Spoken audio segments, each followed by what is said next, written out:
आपको वो कहानी भी याद होगी जब फरिश्तों ने कहा था नहनु नसब्बिहु बिहम्दिका व नुक़द्दिसु लक। मालिक तू इंसान को खलीफा बनाने जा रहा है, ये तो लड़ाइयां करेंगे, हम तस्बीह करने वाले हैं, हम सजदे करने वाले हैं, हम रकू करने वाले हैं। आज मालिक ने भी कहा होगा फरिश्तों जरा नीचे झांक के देखो तो सही, तुम अपने सजदों को लाओ, अपने रकूओं को लाओ, अपनी जिंदगी की सारी कमाई हुसैन के मुकाबले ला के तो दिखाओ। एक सजदे की ज़कात भी बनती है कि नहीं बनती है? ये हुसैन इब्ने अली का सजदा था।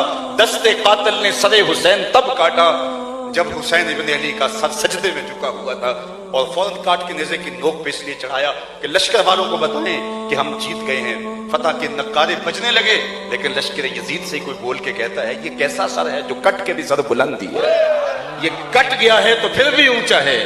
यजीद मर गया, उसकी फिक्र मर गई, उसका नामो निशान मिट गया। हुसैन कल भी जिंदा था, हुसैन आज भी जिंदा है।